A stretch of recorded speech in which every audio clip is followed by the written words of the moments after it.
यदि आप सोच रहे हैं कि हम इंग्लिश सीखने की शुरुआत कहाँ से और कब करें, तो मैं कहती हूँ कि आप इंग्लिश सीखने की शुरुआत अभी से कर दीजिए।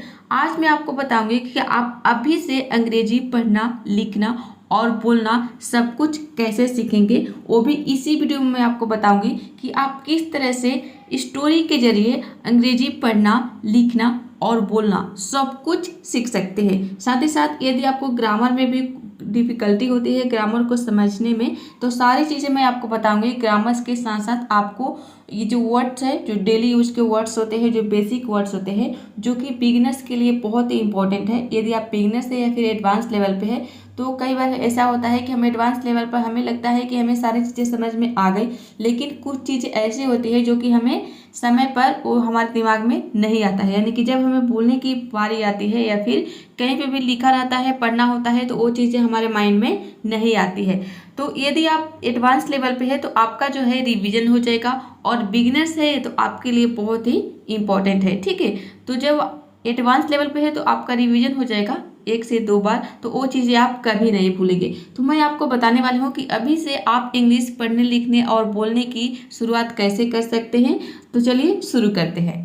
देखिए, यदि आप इंग्लिश पढ़ना, लिखना और बोलना सीखने के लिए शुरुआत करना चाहते हैं अभी से, तो मैं आपको बता रही हूँ कि आपको करना क्या है कि इस वीडियो को ध्यान से शुरू से लेकर अंत तक देखना है। अगर आपको कुछ भी समझ में नहीं आता है, फिर आप मुझसे कहना, ठीक है। आप कमेंट करना कि मैम आपने क्या कहा था। तो इस वीडियो को आप ध्यान से पहले देखिए, फिर आपको अपने आप समझ में आ जाएगा कि इंग्लिश सीखना कितना आसान है। ठीक है, इस वीडियो में मैं एक स्टोरी रीड करूंगी और एक एक वर्ड की हिंदी मीनिंग बताऊंगी, साथ ही साथ ग्रामर्स के रूल भी बताऊंगी और वर्ड्स के जो हिंदी में मतलब होता है वो भी बताऊंगी। ठीक है, तो आपको क्या करना है, वीडियो को ध्यान से देखना है। आप जहाँ कहीं भी है, अभी से सीखना चाहते हैं या फिर आप बिगिनर से एडवांस लेवल पे है, तो आपको कुछ नहीं करना है, सिर्फ इस वीडियो को ध्यान से देखना है। जो भी मैं पढ़ा रही हूँ उसको ध्यान से सुनना है। तो आपके बहुत सारे जो डाउट्स हैं, जो आप बोलते हैं हमेशा कि मैम हम पढ़ने के लिए या फिर बोलने के लिए कौन से ग्रामर्स हमें सीखने पड़ेंगे, यानी कि ग्रामर्स के कौन कौन से नियम सीखना पड़ेगा। तो देखिए, ये भी मैं आपको बता देती हूँ कि इंग्लिश पढ़ना यदि आप सीखना चाहते हैं, आप इंग्लिश कहीं भी लिखा रहता है और उसको समझ नहीं पाते हैं कि ये क्या लिखा है, ठीक है, इसका हिंदी में मतलब क्या है, तो इसके लिए ग्रामर में जो सबसे इम्पोर्टेंट पार्ट है वो है आपका टेंस। ठीक है, टेंस बहुत ही ज़रूरी है। टेंस के बारे में ज्ञान होना, तभी आप जो वर्ड्स, जो भी सेंटेंस लिखा रहेगा उसके मतलब आप निकाल पाएंगे। उसके अलावा वर्ड्स, ठीक है, वर्ड्स बहुत ज़रूरी है। अब मान लीजिए कि यहाँ पे एक वर्ड लिखा है रूल, ठीक है, रूल्स, तो रूल्स के आपको हिंदी में मतलब ही नहीं पता है कि रूल्स का मतलब क्या होता है, तो आप उसकी हिंदी मीनिंग कैसे निकालेंगे। तो टेंसेस बहुत ही ज़रूरी है, टेंस। ठीक है, तो टेंस की वीडियो पे मैं ऑलरेडी वीडियो बना चुकी हूँ टेंस के टॉपिक पे, जिसमें आपको A to Z जितने टेंस होते हैं उन सभी के बारे में बताया गया है। तो यहाँ पे ऊपर आई बटन पे क्लिक करके आप टेंस को पहले समझ लीजिए। ठीक है, ग्रामर में यदि आप जानना चाहते हैं कि ग्रामर में क्या हमें पढ़ना चाहिए, आपको समझ में नहीं आ रहा है, तो उसके अलावा जो दूसरी चीज़ है वो है आपके वर्ब्स। ठीक है, वर्ब्स का ज्ञान होना बहुत ही ज़रूरी है। ठीक है, वर्ब के first form, second form, third form क्या होते हैं, और ऐसे जो बेसिक वर्ब्स होते हैं उसका मतलब भी आपको पता होना चाहिए, जो डेली यूज के वर्ब्स होते हैं। तो जो भी इंपॉर्टेंट वर्ब्स होते हैं उस पर भी मैं वीडियो बना चुकी हूँ, और उसके फॉर्म्स को हम कैसे याद करेंगे टिप्स एंड ट्रिक्स के साथ, वो भी मैं बता चुकी हूँ। तो वो भी यहाँ पे आई बटन पे क्लिक करके आप उस वीडियो को देख सकते हैं।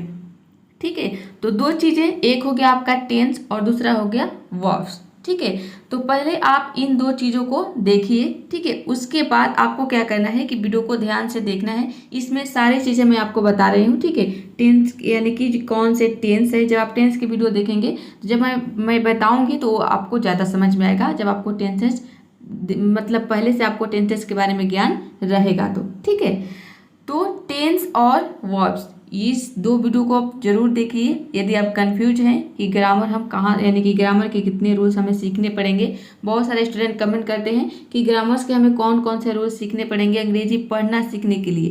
तो अंग्रेजी पढ़ना सीखने के लिए आपको टेंस सबसे ज़रूरी है, और इसके अलावा बेसिक ग्रामर होते हैं। ठीक है, तो उस पर भी मैं वीडियो बनाने वाली हूँ, एक वीडियो बना दूंगी जिसमें सारे बेसिक ग्रामर आपके कवर हो जाएंगे। ठीक है, तो चलिए आप देखिए शुरू करते हैं। स्टोरी का टाइटल है यहाँ पे ओबेइंग द रूल्स। ठीक है, तो देखिए यहाँ पे ओबे एक वर्ड होता है। ठीक है, ओबे का मतलब होता है आज्ञा का पालन करना।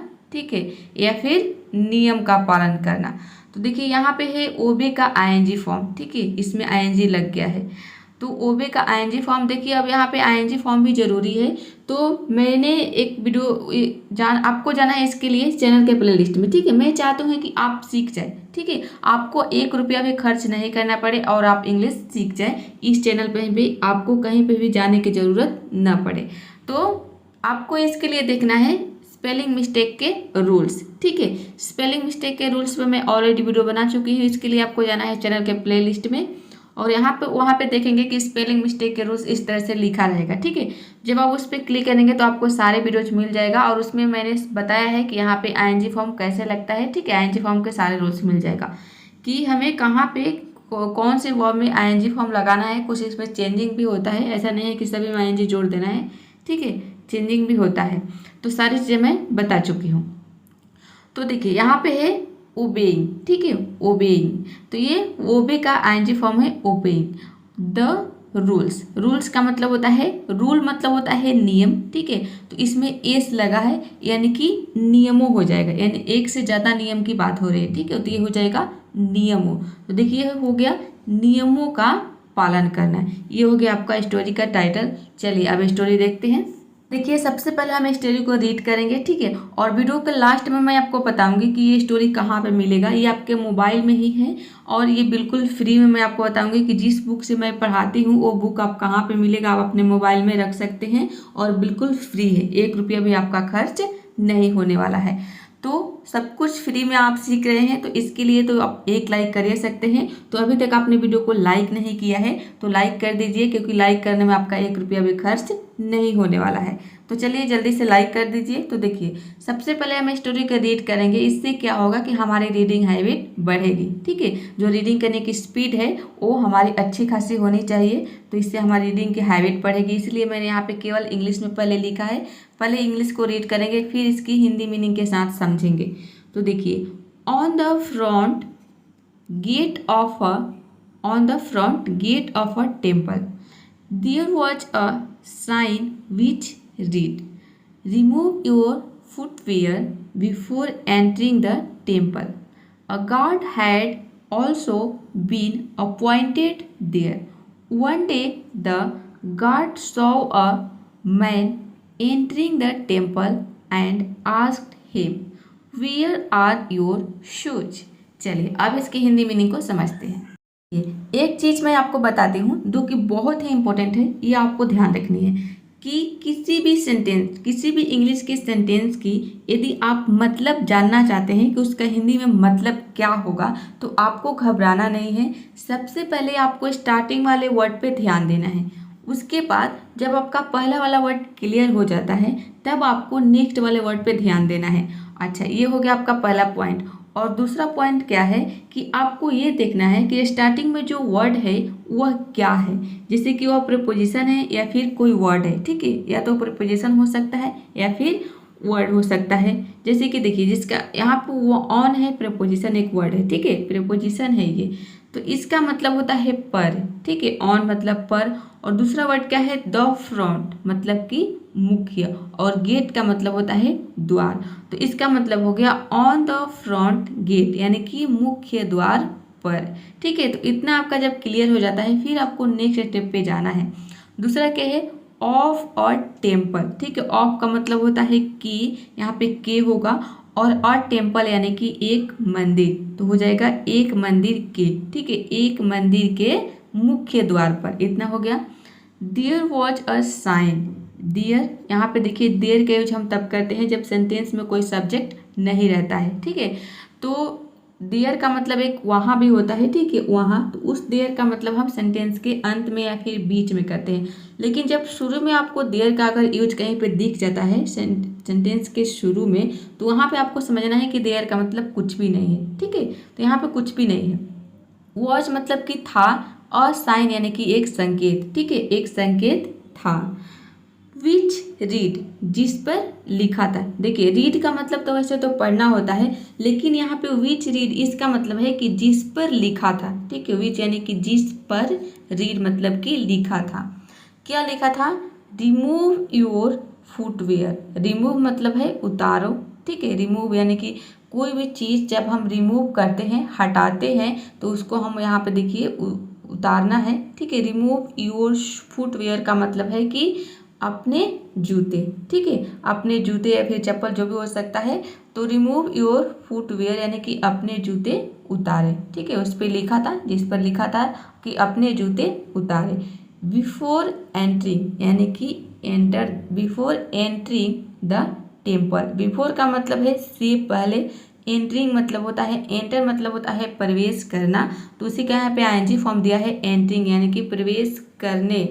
द टेम्पल यानी कि मंदिर में, मंदिर में प्रवेश करने से पहले।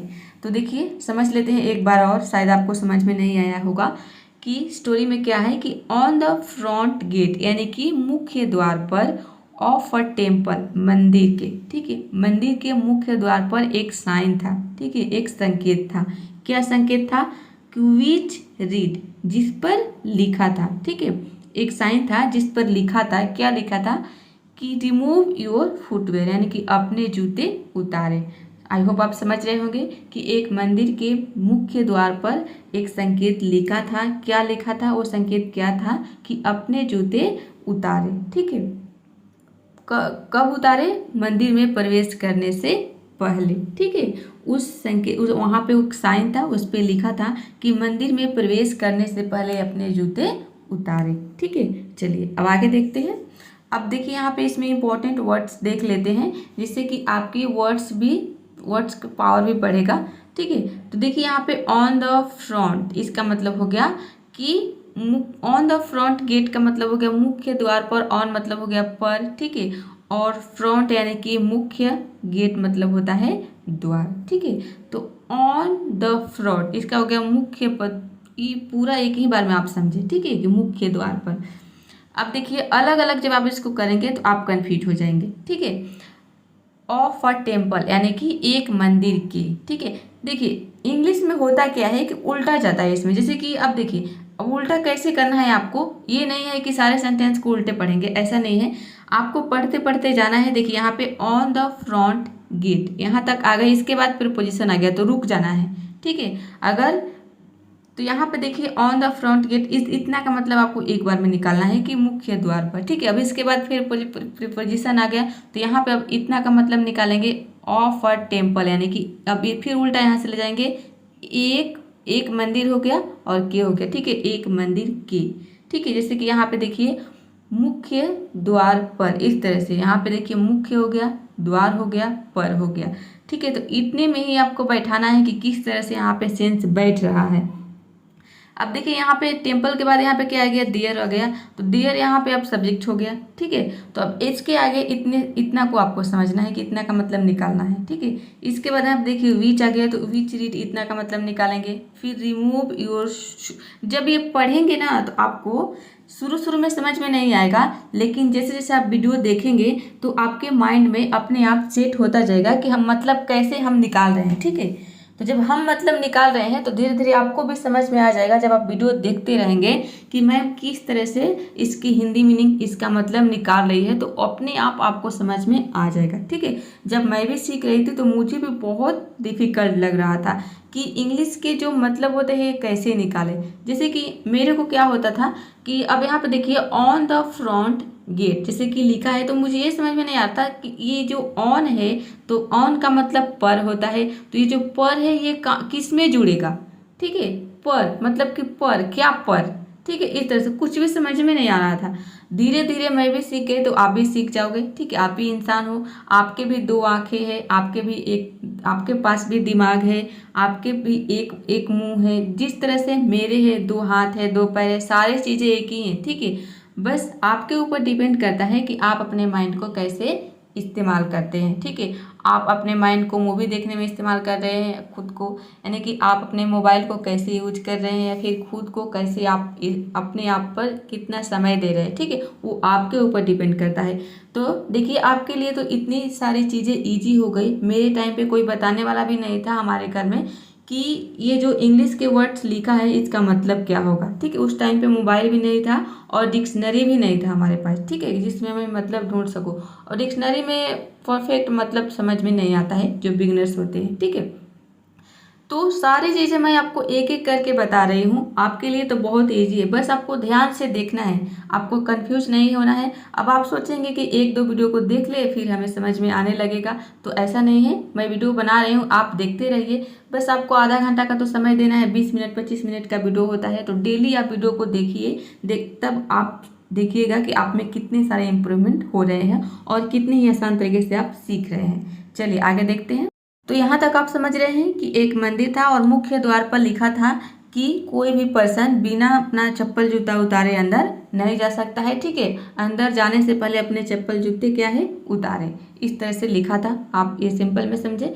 अब देखिए आगे क्या है कि अ गार्ड यानी कि एक guard had also been appointed, यानी कि एक गार्ड भी वहाँ पे नियुक्त किया गया था, ठीक है। देखिए पहला वाला वर्ड क्या है, अ गार्ड यानी कि एक गार्ड, ठीक है। हैड ऑल्सो, ऑल्सो का मतलब होता है भी, ठीक है, भी, और हैड बीन अपॉइंटेड, इसका मतलब है कि अपॉइंट का मतलब होता है नियुक्त करना, ठीक है। तो उसी का यहाँ पे सेकेंड फॉर्म है अपॉइंटेड, यानी कि नियुक्त किया गया था। यहाँ पे हैड बीन अपॉइंटेड, ये जो सेंटेंस है ये पैसिव का सेंटेंस है, ठीक है। ये जो सेंटेंस है ये आपके पास्ट परफेक्ट का पैसिव सेंटेंस है, ठीक है। हैड बीन अपॉइंटेड यानी कि नियुक्त किया गया था। देयर, वहाँ, ठीक है, देयर मतलब कि वहाँ, ठीक है, वहाँ एक गार्ड भी नियुक्त किया गया था, कहाँ पे, मंदिर के मुख्य द्वार पे। वन डे, एक दिन, द गार्ड यानी कि गार्ड ने सॉ अ मैन, सी का सेकेंड फॉर्म है सॉ, ठीक है, SEE होता है सी, उसका मतलब देखना होता है, तो उसी का यहाँ पे सेकेंड फॉर्म है सॉ, मतलब कि देखा, ठीक है। एक दिन एक गार्ड ने सॉ अ मैन, एक आदमी को देखा, एंट्रिंग द टेम्पल यानी कि मंदिर में प्रवेश करते हुए। इस तरह से आपको कहीं पे वर्ब की ING फॉर्म और उसके बाद में कोई अगर नाउन आता है तो इसका मतलब है कि करते हुए, जैसे कि प्रवेश करते हुए। ईटिंग आ जाता है तो हो जाएगा खाते हुए, ईटिंग द एप्पल यानी कि सेव खाते हुए, ड्रिंकिंग द मिल्क यानी कि दूध पीते हुए, इस तरह से रहता है, ठीक है। अगर आपको ING फॉर्म के बाद, वर्ब के ING फॉर्म के बाद कोई नाउन दिख जाता है तो कोई भी वर्ड यहाँ पे हो तो, ठीक है। तो एंट्रिंग द टेम्पल यानी कि मंदिर में प्रवेश करते हुए एक आदमी ने, वो जो गार्ड था उसने एक आदमी को देखा एक दिन।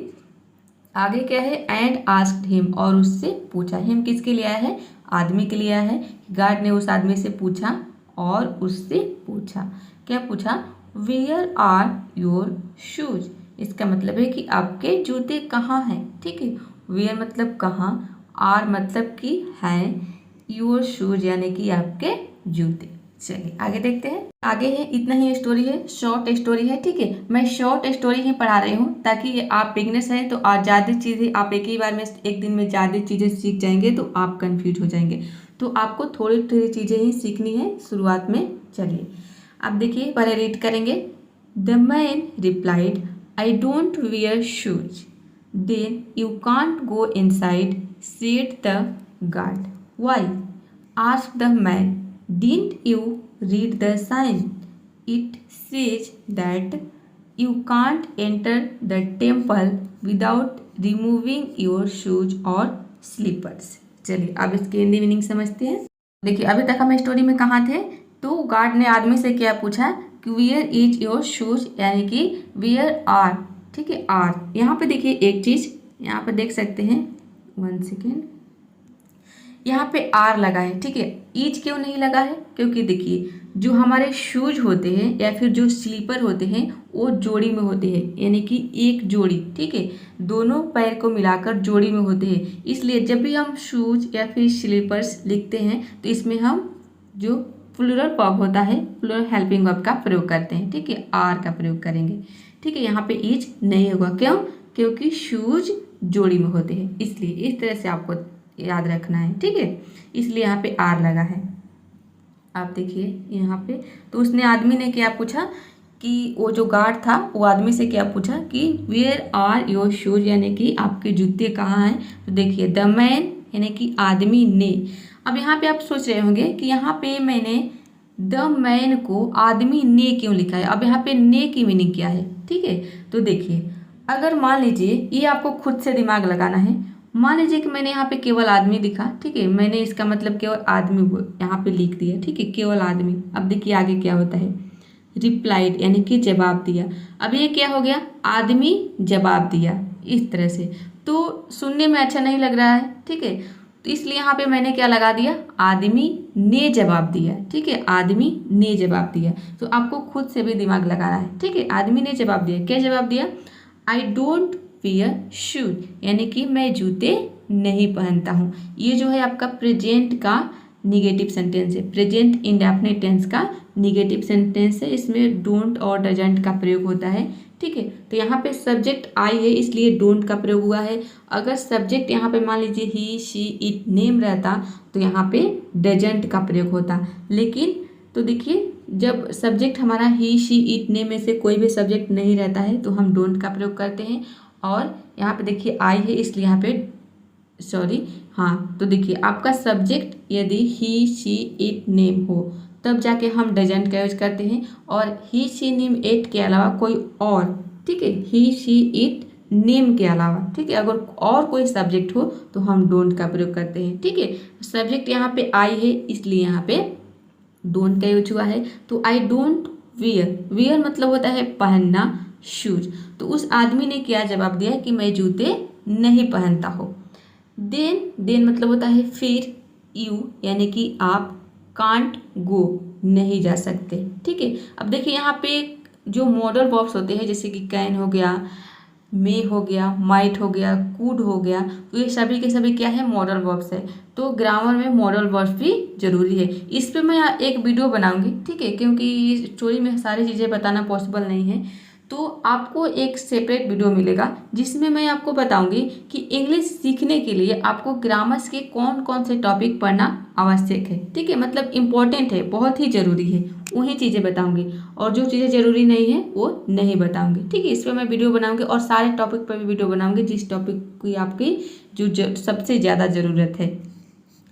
तो क्या कहा कि आप नहीं जा सकते इनसाइड यानी कि अंदर, सीट द गार्ड, किसने कहा, गार्ड ने कहा, ठीक है।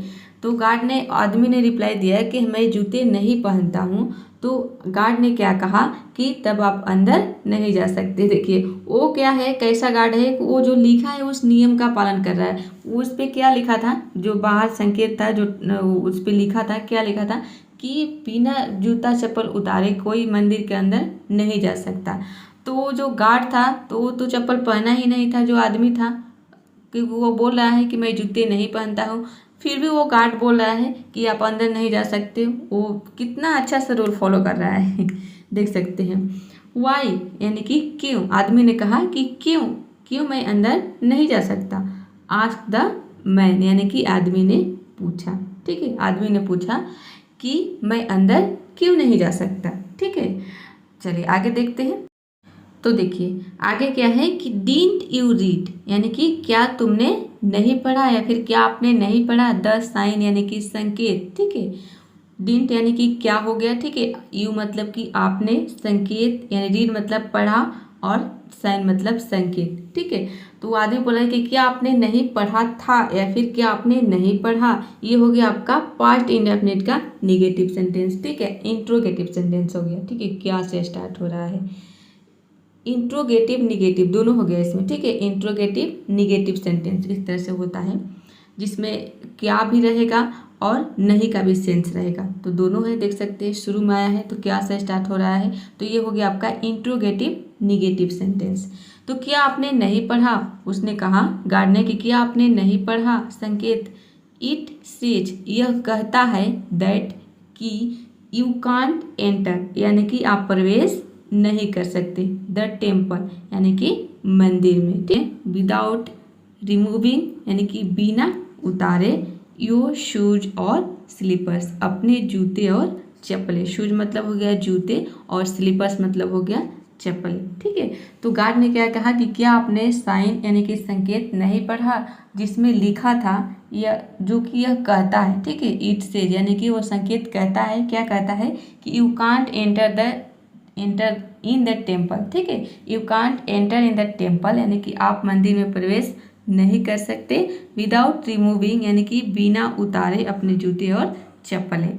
ठीक है, इसमें इंपॉर्टेंट वर्ड कौन सा है, तो देखिए हम जूते को क्या बोलते हैं शूज, और चप्पलों को क्या बोलते हैं, चप्पले के लिए हम बोलेंगे स्लीपर्स। ठीक है, स्लीपर आपको केवल नहीं बोलना है, ठीक है, क्योंकि एक से दो जोड़ी होती है चप्पलें, तो स्लीपर्स होगा। ठीक है, और शूज होगा शूज। ठीक है, जूता, शूज मतलब जूता होता है, तो यहाँ पे जब आप लिखेंगे सेंटेंस में यूज करेंगे तो शूज ही होगा, स्लीपर्स होगा। ठीक है, तो आई होप आप समझ गए होंगे, और ये जो स्टोरी है ये भी आपको समझ में आ गया होगा। इसमें बहुत सारी चीज़ें, बहुत सारे वर्ड्स आपको सीखने को मिला होगा, और बहुत सारे डाउट्स जो कि आप डाउट करते ही रहते हैं हमेशा कि कौन कौन से, यानी कि ग्रामर से हो, ग्रामर से रिलेटेड हो, इंग्लिश पढ़ने लिखने बोलने कुछ भी, जिस भी टॉपिक से रिलेटेड हो, तो आपके मन में कुछ ना कुछ कन्फ्यूजन जरूर रहता है। तो आई होप इस वीडियो से आपके बहुत सारे कन्फ्यूजन रिमूव हो गया होगा। चलिए अब मैं आपको बताती हूँ कि ये स्टोरी कहाँ पे मिलेगा। तो देखिए इसके लिए जाना है आपको प्ले स्टोर में। ठीक है, प्ले स्टोर में क्लिक करेंगे तो यहाँ पे सर्च में आएंगे। ठीक है, सर्च में आपको सर्च करना है short stories in English, short stories in English. ठीक है, जब आप सर्च करेंगे तो आपको थोड़ा सा यहाँ पे स्क्रॉल करना है, तो देखिए यही बुक है जिस बुक से मैं पढ़ाती हूँ। ठीक है, तो इसको आपको सिंपली इस पर क्लिक करना है।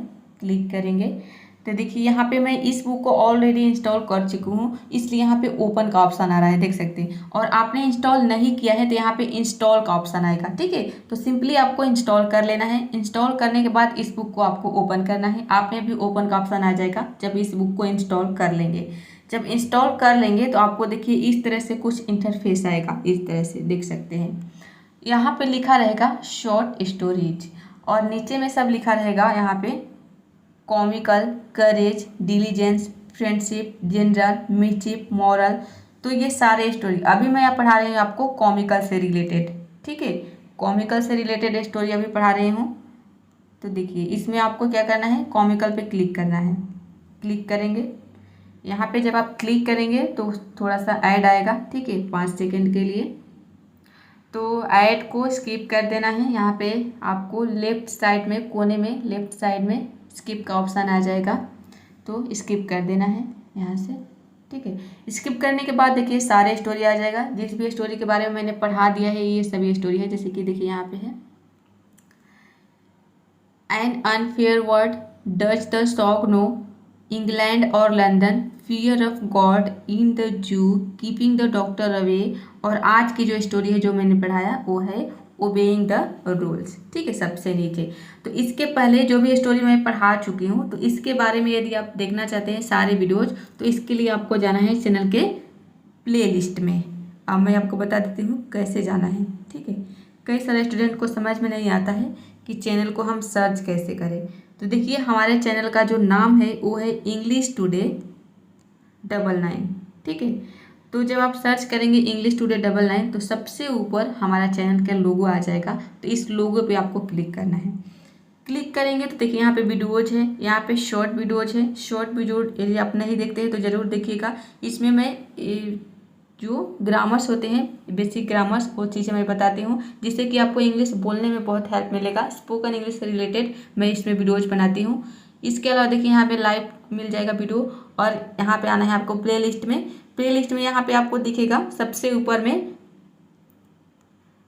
स्टोरी से अंग्रेजी सीखे। यहाँ पे देखिए स्टोरी से अंग्रेजी सीखे, इस पे जब आप क्लिक करेंगे तो आपको सारे वीडियोज मिल जाएगा जिस भी स्टोरी के बारे में मैं पढ़ा चुकी हूँ, जो कि अभी आपने देखा। तो यहाँ पे स्टार्टिंग से आपको देखना है। ठीक है, आप देख सकते हैं ये 10 दिन हो गए इस वीडियो को अपलोड किए हुए, 8 दिन हो गया, 6 दिन हो गया, 4 दिन हो गया। ध्यान से देखेंगे तो इसमें बहुत सारी चीज़ें आपको देखने को मिलेगा। देखिए यहाँ पे 6 डेज अगो लिख रहा है ना, इसका मतलब है कि 6 दिन पहले ये वीडियो अपलोड हुआ है। यहाँ पे देखिए 4 डेज पहले, यानी कि 4 दिन पहले ये वीडियो अपलोड हुआ है। ठीक है, और शुरू से देखना चाहते हैं, शुरू से, तो यहाँ से ऊपर से देखना है। ठीक है, शुरू से यदि आप सारे स्टोरी को देखना चाहते हो तो ऊपर से आपको देखना है, नीचे से नहीं, क्योंकि देखिए ये पहले की वीडियो है, 10 दिन पहले। ठीक है, ये यहाँ पे देख सकते हैं क्या लिखा है, 10 डेज अगो, यानी कि 10 दिन पहले की ये वीडियो है। ठीक है, तो सारे वीडियो जहाँ से आप देख सकते हैं। चलिए, तो आज के लिए इतना ही। आई होप ये वीडियो आपको समझ में आई होगी, और वीडियो अच्छी लगी हो तो आप जल्दी से कर दीजिए वीडियो को लाइक और चैनल को सब्सक्राइब, और इस वीडियो को जितना हो सके शेयर करिए, क्योंकि बिल्कुल फ्री है, 1 रुपया भी आपका नहीं लग रहा है। और मैंने आपको बुक भी बता दिया कहाँ पे ये बुक मिलेगा। मैं बुक इसीलिए बता रही हूँ ताकि आपको क्या करना है कि वीडियो देखने के बाद उस बुक से बिना देखे अपने आप पढ़ने की कोशिश करनी है, तभी आप सीखेंगे। खुद से कोशिश नहीं करेंगे तो नहीं सीखेंगे। आप सोचेंगे कि वीडियो देख लिया और बस हो गया, तो खुद से कोशिश करिए। और जहाँ पे आपको कन्फ्यूजन हो रहा है तो वीडियो को फिर से देखिए, दोबारा देखिए, 3 बार देखिए, 4 बार देखिए, किया जाता है। ठीक है, देखिए जितना डाउट आपका क्लियर वीडियो में होता है उतना डाउट क्लियर यदि आप कहीं पे कोचिंग करते हैं तो वो नहीं होता है, क्योंकि कोचिंग में क्या होता है कि हम संकोच करते हैं पूछने में, लेकिन वीडियोज में आप 1 से 2 बार 3 बार जितना बार चाहें आप वीडियो को देख सकते हैं और चीज़ों को समझ सकते हैं। इसलिए थोड़ा वीडियो मेरा लंबा हो जाता है, लेकिन मैं कोशिश करती हूँ कि हर एक चीज़ मैं आपको समझाऊं जिससे कि आपका कोई कन्फ्यूजन नहीं रह जाए। अगर आपको कोई कन्फ्यूजन भी रह जाता है, कोई भी सवाल आपको पूछना है तो आप कमेंट कर सकते हैं, मैं आपके सवाल का जवाब दूंगी। तो किसी ने कल मुझसे पूछा था कि मैम इंग्लिश पढ़ना सीखने के लिए हमें ग्रामर के कौन कौन से टॉपिक सीखना पड़ेगा, तो वो मैंने आपको बता दिया वीडियो में। चलिए, तब तक आपको क्या करना है, प्रैक्टिस करना है। Keep practising, keep learning.